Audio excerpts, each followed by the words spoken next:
Well, thank you for that very kind introduction, and thank you for the invitation to speak today. I appreciate that most people here are from a biomedical background, but we have some other disciplines represented. You may be more or less familiar with the material that I'll be talking about. If anything's not clear, please stop me as I go along. If you'd like me to elaborate on any points, then feel free to ask me to do so. I have a disclosure slide, which sort of feels like it's in the spirit of openness and transparency and reproducibility and so on, but none of it is directly relevant to what I'll be talking about, except that I have a grant from the BBSRC in the UK to convene a workshop on these issues. And if anyone is interested, there are 10 places that are being funded by the European College of Neuropsychopharmacology, and we are taking applications for places at the moment. There's a great deal of material on reproducibility available on the internet now. Here are a few links that you can go to. In particular, the one at the top is the Academy of Medical Sciences report on reproducibility and reliability of biomedical research, which has recently been updated 12 months after the original publication of that report. So clearly, people are talking about this question, and there's a great deal of material out there. So what do I have to add, if anything? I think it's worth bearing in mind, and this will be key to much of what I'll talk about, that scientists are also human, and however much we train ourselves to be objective and impartial and so on, we nevertheless are subject to the same human frailties and cognitive biases that anyone else is. So this is a nice quote by Nicholas Taleb. Scientists may be in the business of laughing at their predecessors, but owing to an array of human mental dispositions, few realise that someone will laugh at their beliefs in the brackets disappointingly near future. Taleb isn't a scientist. He was a quant in the US working on the financial markets, and his first book, Fooled by Randomness, is a good read. I would recommend it. He's better known for his second book, Black Swan, but personally I prefer his first book. So what is the reproducibility crisis? Well, it's certainly not something that is unique to psychology, say, and arguably not unique to biomedical science either. Here are a few high-profile papers which have highlighted the potential problem of a good proportion of our findings in the biomedical literature not being as robust as we might like them to be. From psychology, certainly, but also from cancer biology, from the pharmaceutical industry, which has had a problem translating findings from the academic literature into its drug development pipelines. So over the last 5 to 10 years, there's been a growing sense that perhaps science isn't functioning optimally. Perhaps the proportion of scientific findings that are robust is not as high as we would want it to be. We can argue about what the optimal level should be. I don't think anyone would expect all scientific findings to be absolutely robust, because we need to take some risk in science. We need to be pushing the boundaries of what we know and conducting exploratory research where the outcomes are uncertain. But equally, if only a small minority of our findings prove to be reliable and robust, then perhaps our processes are simply too inefficient. And as I've talked about these issues over the last few years, I've started to think that perhaps the situation we're in is something similar to that which is described in this PhD comics cartoon here. We know what the scientific method is, or at least should be, and how it should operate in an ideal world where it has a degree of self-correction built into it. But the reality of how scientists work may be quite different. They may, for example, retroactively construct hypotheses to fit their data after they've looked at their data, because telling a clean narrative is more publishable, and we all need to publish in order to advance our own careers, for example. So perhaps these incentive structures that we work within, that we need to publish, we need to obtain grants if we're to succeed within our chosen career, can shape our behaviour, often in unconscious ways, and I think that's a key point here.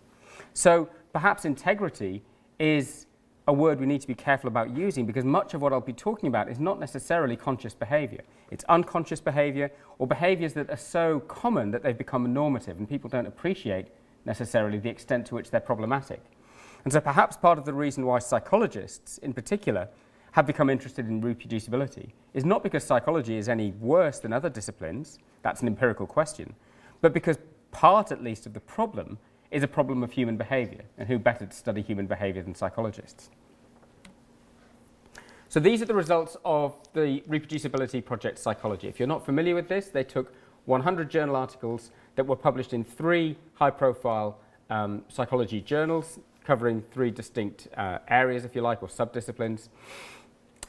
And nearly all of those original studies obtained a statistically significant finding, a p-value less than 0.05, because of course that's how we get things published. We find a p-value less than 0.05. And you can see that on the left-hand side of the left-hand panel. The p-values are on the y-axis, and the original studies are on the left and on the right. And the replication studies were conducted so as to be as close as possible direct replications of those original 100 studies.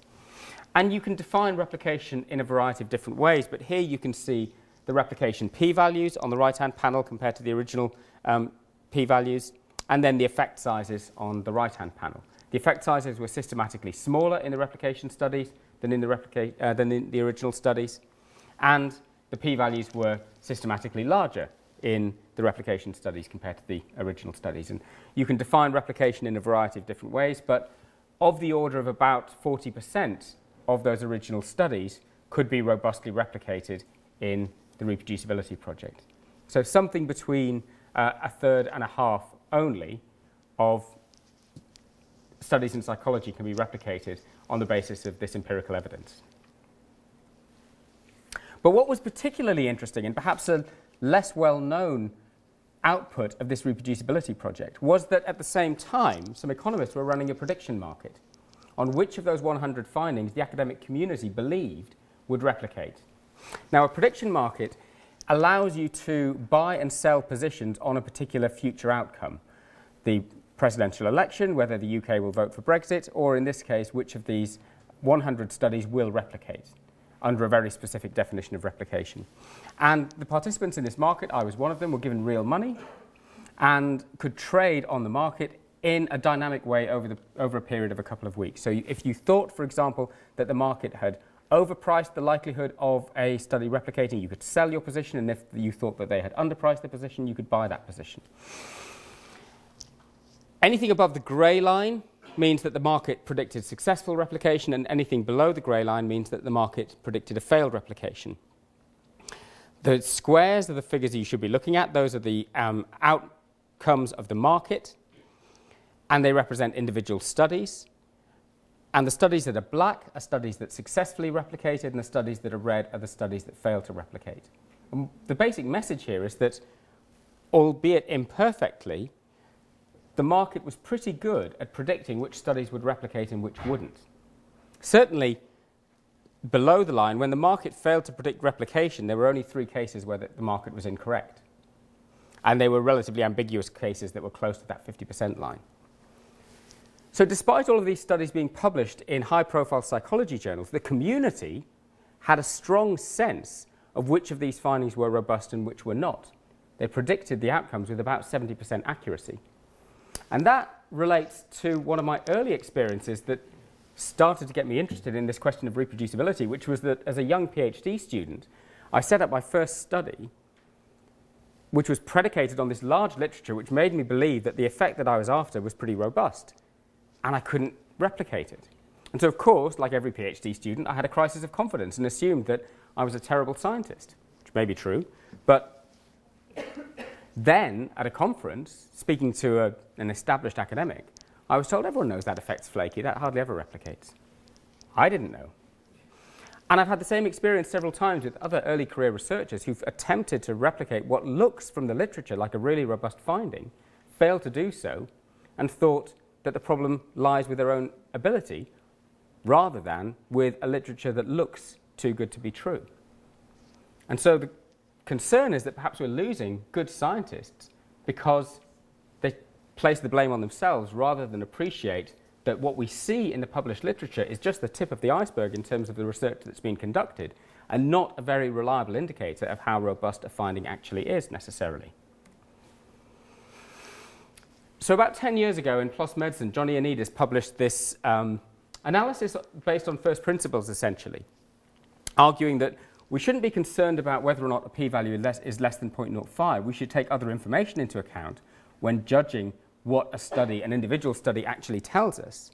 And we should be more concerned about the post-study probability that a claimed finding is true. And his conclusion was that many scientific results may simply reflect prevailing biases.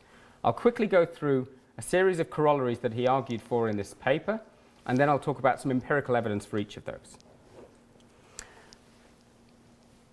So studies with smaller sample sizes are more likely to give false results because as statistical power decreases, the ratio of true findings compared to false findings amongst those studies that achieve a p-value less than 0.05 will become less favourable. And for similar reasons, smaller effect sizes are more likely to lead to false results. So as we move through our understanding of the natural world away from the easy phenomena to identify to the more nuanced and difficult phenomena to identify, the effects will become smaller and our ability to detect them will become poorer. More exploratory analyses are more likely to give false results because there's a greater analytical space that we're working within, and therefore the prior odds of any one hypothesis being correct will be lower. And for similar reasons, more flexible study designs are more likely to lead to false results. Greater conflicts of interest are more likely to give false results, and there's a long history of this in the context of, for example, the pharmaceutical industry, or in my own area of research, the tobacco industry. But what's often forgotten is that because we're scientists, we're human, and therefore we have our own non-financial conflicts of interest that relate to our personal prejudices, pet theories, beliefs. How often have you had an argument with someone where the other person has said, you know, you're right, I've been wrong all these years, I'm so glad you've pointed that out to me. That's just not how people have arguments. People don't back down for the most part, they dig their heels in. There are whole areas of psychology devoted to that. And then hotter scientific fields are more likely to give false results. If you have lots of groups around the world chasing an exciting finding, it's a bit like rolling dice. Eventually someone will get a double six and that will be publishable, but it doesn't mean that it's necessarily a robust finding.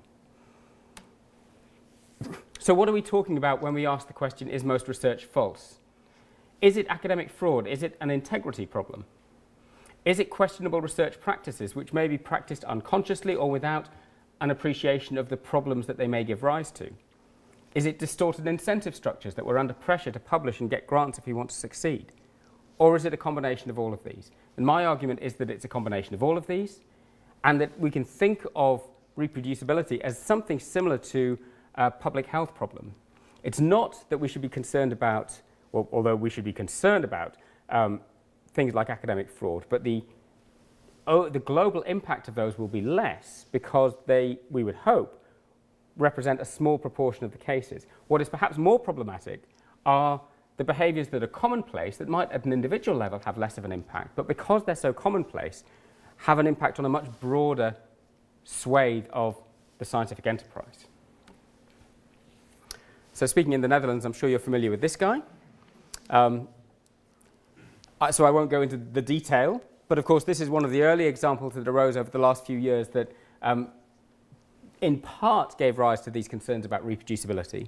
But again, my caution here would be that if we focus too much on scientific integrity, we can say, well, there are a few bad apples, and once we've identified them, then we've cleaned up our shop and everything else is fine.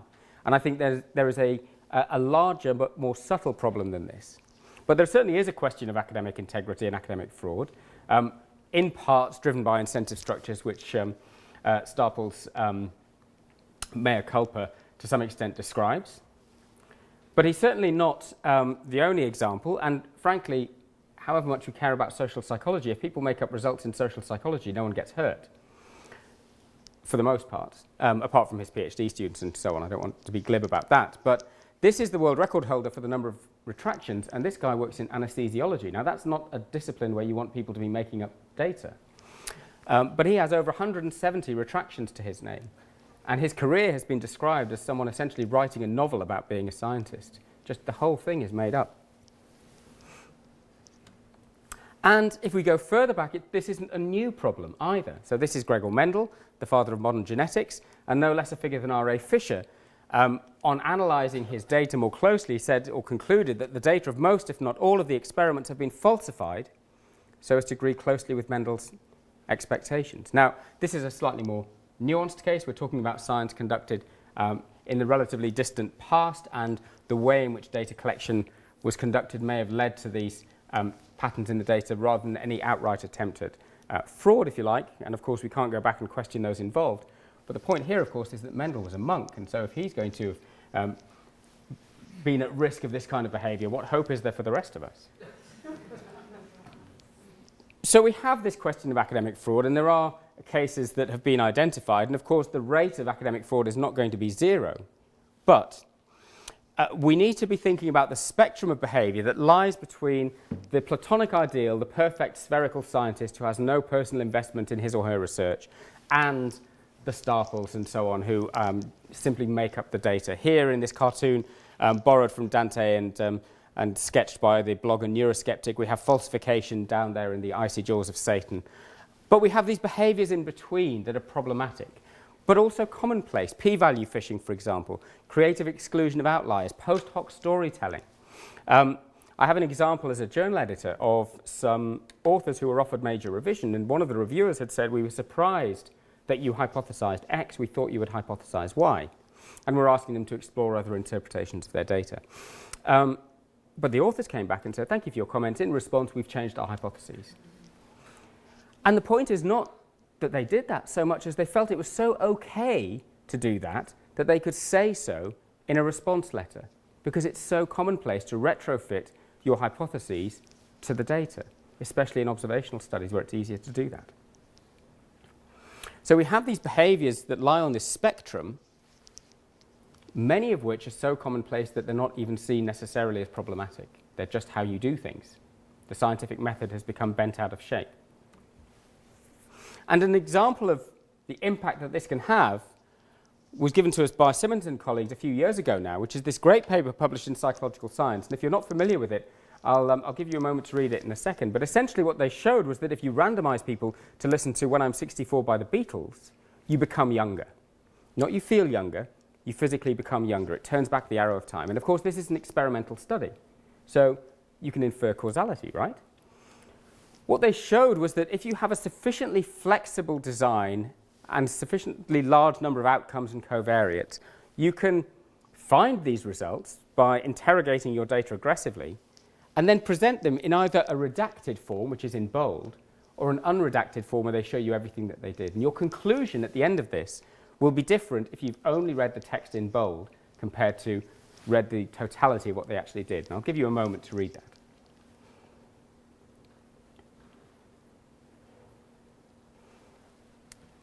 Now, of course, the finding here is clearly false because people can't become younger, however much we'd like to.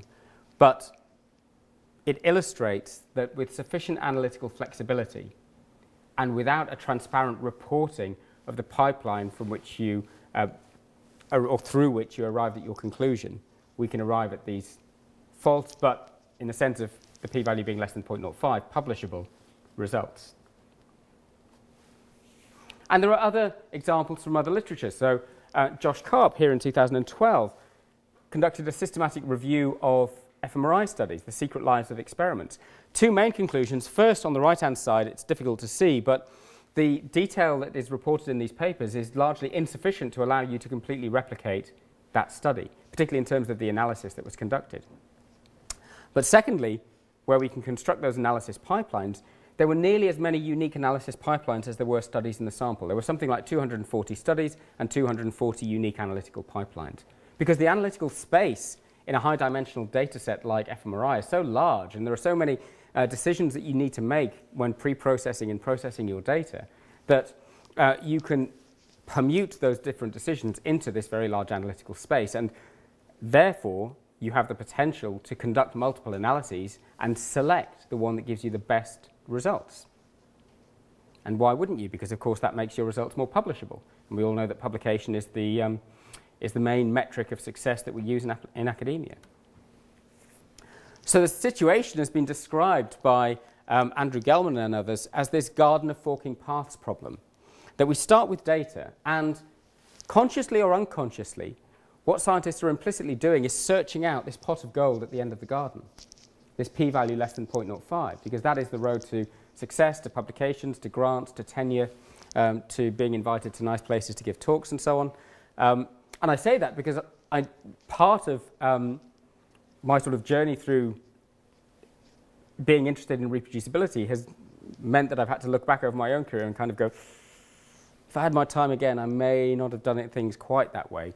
But of course, I wasn't consciously trying to distort anything. But we start with our data and we make these different choices about how best to analyze them. We try one way and then another way. And one way looks more promising, so we go down that path a bit further and try some other ways further down that analytical pipeline. We take some wrong steps and we have to retrace our steps, and eventually we get to this p-value at the end. But of course, if you don't take into account all of those other paths that you explored before you got to that p-value, then that p-value doesn't mean what you think it means, essentially. You need to be transparent about the number of analyses that you conducted. You need to explicitly do all analyses possible so that you create this, what's been described as multiverse analysis, described in that way by Andrew Gellman in a recent paper. Or you pre-specify very closely exactly what analytical choices you will make so that your pipeline is pre-specified and you only go down one path and then see what you find at the end of it. But there are other things that, that we can do to present our data in a way that makes them more publishable. So it's not just about analytical flexibility, it's also about, for example, how we present our data. Now, here we have an original study on the left-hand side. It's a gene-environment interaction study, quite well known, suggesting that a particular genetic variant moderates the association between stressful life events, here on the x-axis, and risk of depression on the y-axis. One thing about that original figure is that these are fitted regression lines, and yet the authors have chosen to put data points on those fitted regression lines. And actually, the number of people who've read that paper and not appreciated that these are fitted regression lines and think that these are the actual data is surprisingly high, in my experience. So already we have a way of presenting our data that makes them look more compelling. But what's more important is this figure on the right-hand side, which is a replication study. In fact, it's described as a partial replication because they only find this interaction effect in a subgroup. I think it's men rather than women, or the other way around. But in a they find a three-way interaction, and this two-way interaction is only observed in a subgroup. So already we need to be a bit cautious. But if you are of a suspicious turn of mind, you can see that in the original, stressful life events was on the x-axis, and the lines were divided by genotype, whereas on the replication study, the y-axis shows us genotype, and stressful life events is dividing the two lines. So why have they presented data in a different way? Well, of course, we can replot the data on the right to the same format as the data on the left, and we get this. So the way in which you present your data can make it look more or less like you've replicated that original finding. And the choice can have an impact on the perception of the reviewer, but arguably at the expense of what your data, or of showing accurately what your data are telling us about the underlying etiology, even if we assume that that original study is robust, and there's some debate about that finding. So there are clearly problems with the way in which people do science, and I've just illustrated a couple of examples here that certainly aren't the full story. And there are, like I say, papers that I published in the past where I've probably been a little bit too enthusiastic in my analysis or in my interpretation. And actually, if we think about certainly the psychology literature, it should be quite clear that there's a problem, because something like 90–95% of published psychology studies always find what they claim to be looking for in the first place. They always find support for their hypothesis. Now, either we're studying incredibly banal phenomena where we really do know the answer from the outset, or psychologists have incredible powers of precognition, and Daryl Bem shouldn't be studying members of the general public in terms of their ability to see the future. He should be studying psychologists. Because a literature just shouldn't look like that. If we really are doing a combination of both exploratory research where the answer is genuinely not known and confirmatory research where we have a higher prior, but where there's still a degree of uncertainty. Which brings me to this question of incentive structures. And this is a paper from over 10 years ago now, which was one of the first to talk about this.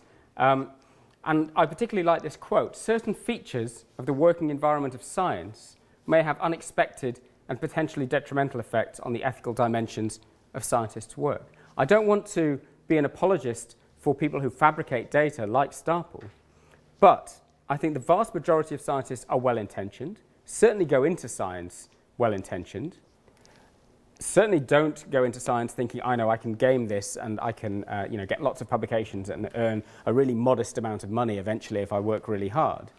That's not why people go into science. But something about the process distorts that original intention.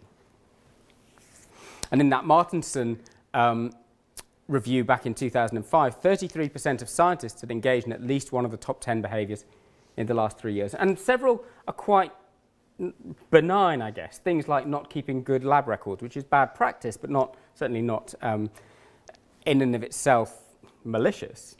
And a few that are my favourites, like this one towards the bottom, dropping observations or data points from analyses based on a gut feeling that they were inaccurate.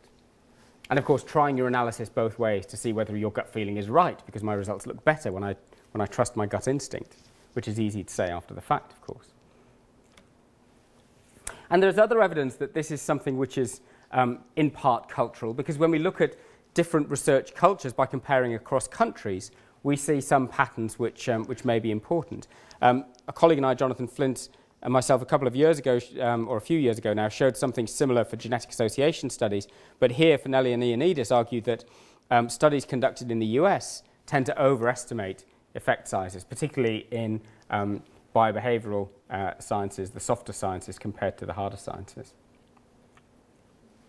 And we've shown, Kate Button and colleagues, that the average statistical power of many studies in the neurosciences, in this particular case, is much lower than we would want it to be based on the conventional 80% level that is considered adequate, with a median power in the sort of 20 to 30% range. And we've just replicated these findings across other biomedical disciplines and shown that the pattern is exactly the same, that the vast majority of studies are simply too small to give reliable findings. And in fact, there's a paper that's just been put out as a preprint, which is essentially a reanalysis of the psychology reproducibility project, arguing that it's worse than even this paper would suggest, in that much psychology research is inherently unfalsifiable because the original studies are so small that a replication study, however large, would never be able to fully refute that original finding. So running studies that are too small is extremely problematic because they give us unreliable evidence. But if you have finite resources and you're rewarded for eye-catching findings, a point I'll come back to, the optimal strategy perhaps is to slice your resources as thinly as possible, run a large number of small studies, because those small studies are more likely to give eye-catching results, because small studies give more variability in the effect sizes that they generate, and apparently large effect size will be more eye-catching and therefore more likely to be published. And of course, by running 10 studies, you're more likely to get a larger number of publications than if you put all your resources into a single large definitive experiment. So the incentive structures push us towards smaller studies than would be ideal. And we can't even use heuristics like the quality of an institution or the quality of a journal that is associated with a particular finding. So Malcolm MacLeod has looked at the reporting of these measures of study quality in animal experiments, randomization, blinding, sample size calculation. Of course, just because these things aren't reported doesn't mean that they weren't done, but our only evidence for whether they were done is whether or not they're reported. And he's shown that, first of all, the levels of reporting of these measures of study quality are very low across the board, but also that if you take the top institutions in the UK, the top 5 institutions in the UK, they do worse on these measures of quality than a study drawn at random from PubMed.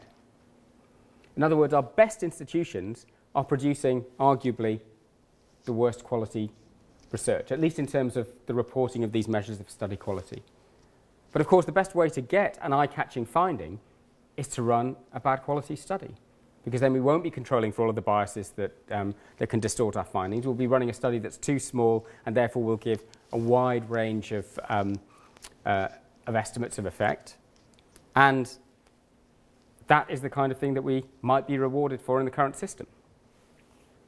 So the pushback at this point is always, or typically, well, yes, this is all terrible, of course, but ultimately science will self-correct, because that's what science does. And my argument is that's just another empirical question. Yes, in principle, the scientific method, if it's adopted in its entirety and in its purest form, has self-correction built into it. But if the scientific method isn't being applied correctly, then do we know whether or not science is self-correcting? And is it self-correcting quickly enough? Is the process as efficient as we would want it to be? Are there literatures which are persisting for far longer than they should because people aren't publishing null results, for example, or believing null results. If you look at this analysis from the British Journal of Psychiatry, you can see that there are many studies where there is simply no attempt at replication. Now, these are 83 articles recommending effective interventions on the basis of a randomized controlled trial. And half of them haven't been subject to any attempt at replication. So we simply don't know whether these results are robust or not. And of those that have been subject to an attempt at replication, some replicate, some show a weaker effect size, which is to be expected, and some simply don't replicate.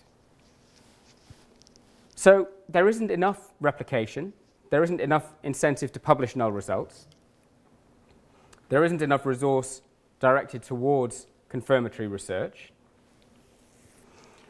and we have this problem that scientists are humans too.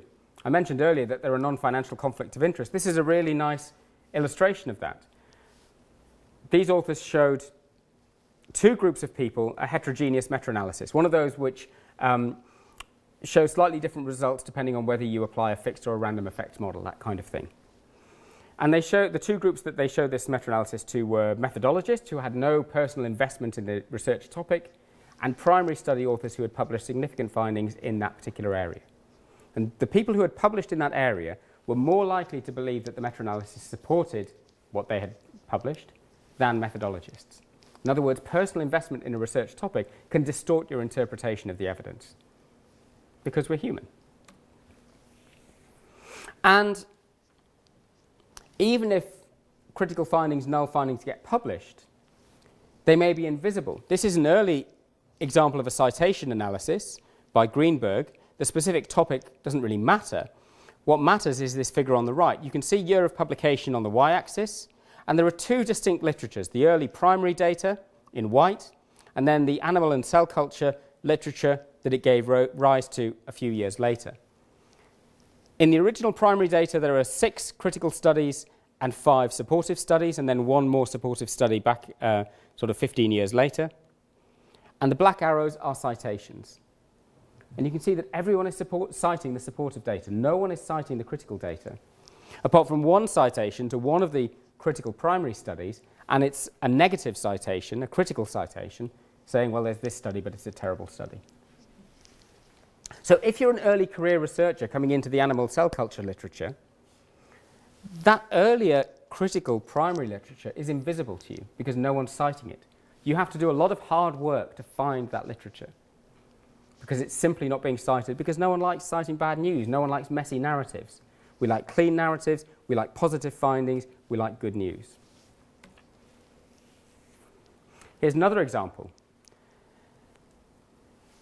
Clinical trials, 2 positive, 4 neutral, and 2 negative trials that were stopped early for safety concerns. Now, can you spot the positive trials? These are citation rates. And the second positive study was published after the negative trials and the neutral trials, and still has that trajectory of citations that the first positive study did.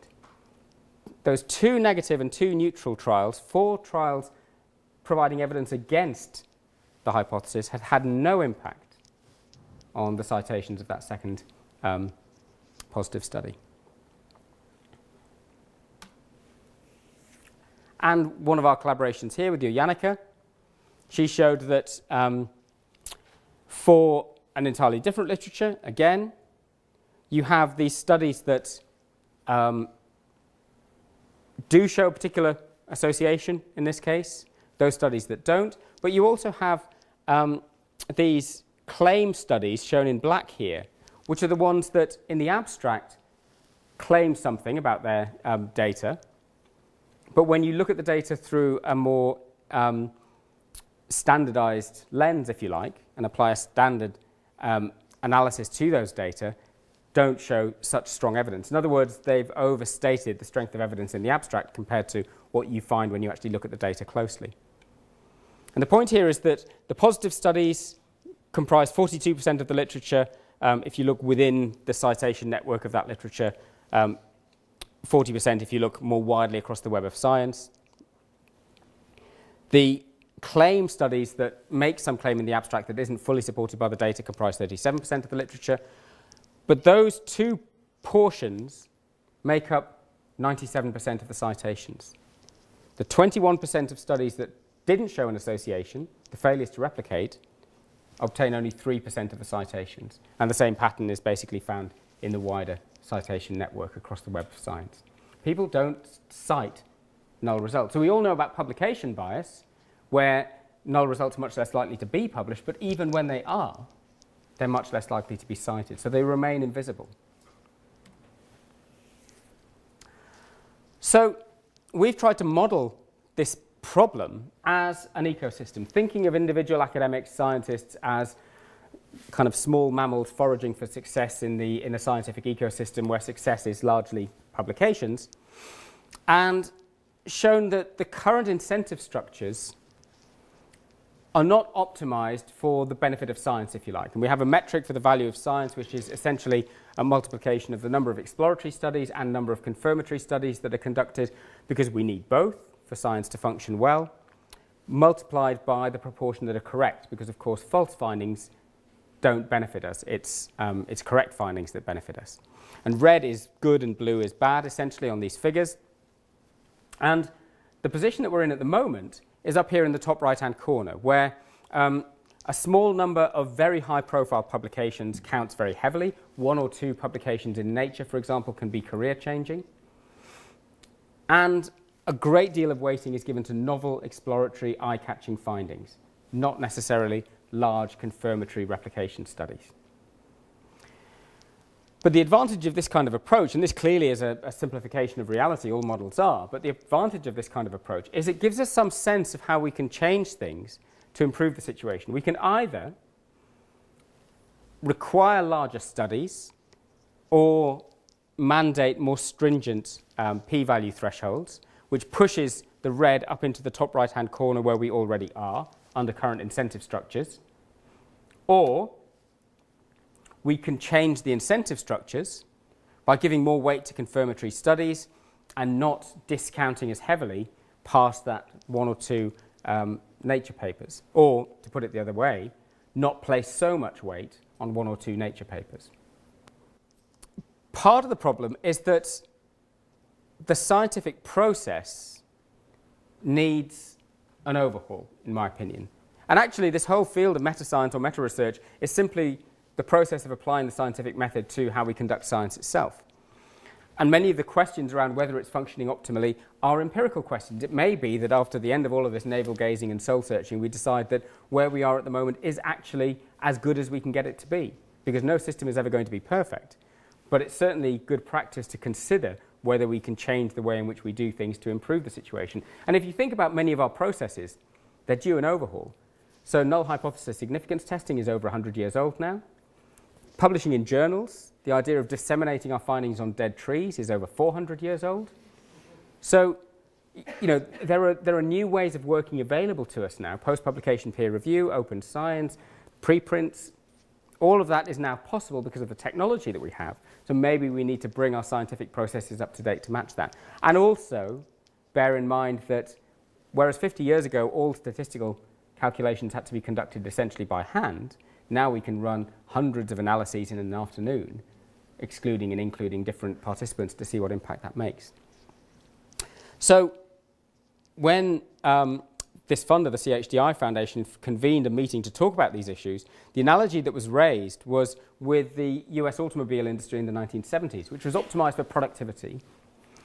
And cars would roll off the production line, and someone would check that the engine started, count the number of wheels, the cars would drive off, and they'd break down 2 or 3 weeks later. And this was the era where certain cars were described as lemons. They just always broke down, and you'd fix them and they'd break down again. And in fact, as I've realized, if there's someone in the audience who's in their like 20s or 30s, they probably don't know this phrase because cars are so reliable now. And a statistician, Edward Deming, went from the US to Japan and introduced the idea of quality control at every step of the production pipeline. And the idea was that you would have a component and you would check the quality of that component, then you would put it into a larger component, check the quality of that, and every step of the way you would build the components with a quality control process built in, until you had a car at the end of it, and that car had been heavily checked. And the increase in the quality, the reliability of those cars was dramatic. And the Japanese automobile industry still has a reputation to this day of producing cars that are reliable. But the other insight was that if you introduce these quality control checks, not only does the end product become more reliable, but you also have a more efficient pipeline because you're not having to spend time fixing things. You can devote your resources to actually producing cars rather than fixing the ones that have broken down some weeks later. And the point here is that perhaps the way that we're doing science at the moment is that we are producing scientific findings to be fixed later. We expect a large number of them to break down, and then we can go about fixing them later. Except that very few people are going about fixing them because we're not incentivized to conduct replication studies. We're not rewarded for that. There are very few funding mechanisms that support that kind of activity. So what can we do from the ground up? As individual researchers, one of the things that I think can introduce quality control measures is if we adopt an open science footing, if we make as much of our work as transparent and open as possible, shine a spotlight on our processes, but also allow other people, in principle, to check the work that we've done. So, for example, in my group, over the last few years, we've been increasingly pre-registering our study protocols, but also making our data open, not because we think that many people will actually bother to download our data and do anything with them. There are, frankly, more interesting things you could do with your time. But the mere fact that someone could check your data just adds another level of quality control because, scientists being human, we're horrified at the prospect of finding a mistake in our data. So we check everything 4 or 5 times, whereas previously we may only have checked it 3 or 4 times. The mere act of making data open adds a level of quality control that wasn't there previously. And if you think about it, how many papers have you read that have been read by multiple authors, been through several rounds of peer reviewed, been proofread, and still have typos in them? So if there are typos in papers, there are going to be typos in data sets, because science is a human activity. We shouldn't pretend that it's not going to ever happen because we're scientists and we're trained to be better than that. We should accept the fact that any human endeavour will have honest error as part of it, and we should do as much as we can to create processes that mitigate against that, that protect us from those honest errors, for the most part. And there is evidence that these changes can work. So here are results of studies funded by the National Heart, Lung and Blood Institute. And in 2000, that funder required the registration of primary outcomes. And so the trials before that little flag that's shown at 2000 were of outcomes that weren't pre-registered, and the ones afterwards were pre-registered. You can see before 2000, the vast majority of studies showed a benefit for the intervention compared to the comparator, and the blue studies showed no effect one way or the other. They were null. After 2000, the majority of studies were null, and one study for the first time showed some harm on the primary outcome. So a dramatic change from how we're incentivized to make science look, which is a nice clean narrative and an exciting outcome before 2000, and the reality of science after 2000, which is that lots of experiments don't work. And that's just how it is. And anyone, frankly, who's done science knows that that's the reality. So when you look at a literature like psychology, where 90% of the published findings report that they found what they were looking for, you think, well, that doesn't map onto my own experience. And we can do something as simple as introduce badges for good practice, or at least practices that we want to incentivize. Psychological science has done that, and these are the results for data sharing before and after open data would allow you to be awarded a badge for that practice. So now if you publish in psychological science and you make your data open, your paper will be printed with a little badge in the corner to show that. And there are badges for open materials and pre-registration as well to encourage those practices. And so we can see change that comes about as a result of these relatively modest changes in the incentive structures that we work within. Some of those can be mandated from the top down by journals and funders. Some of those can be introduced from the bottom up by individual researchers or research groups or by institutions. This isn't a new problem. This is Charles Babbage back in 1830 in his book Reflections on the Decline of Science in England. This is an art of various forms, the object of which is to give ordinary observations the appearance and character of those of the highest degree of accuracy. One of its numerous processes is to make multitudes of observations, and out of these to select only those which agree, or very nearly agree. If 100 observations are made, the cook must be very unhappy if he cannot pick out 15 or 20 which will do for serving up. This isn't a new problem. We heard about early examples of fraud. We know that there are characters in the history of science like Francis Galton, for example. We know that people have always been incentivized to work in certain ways, that however much we try to be impartial, scientists are also human. But there's a lot more science happening now. The tools available to us that allow us to conduct multiple statistical analyses didn't exist previously. We can search the published literature, superficially at least, through indexing services like PubMed and Web of Science, and simply scan the abstracts rather than read the articles properly if we just want to find some statement in support of a particular hypothesis, for example. So the way in which we do science has changed, but our processes haven't necessarily changed to catch up with that. Thank you.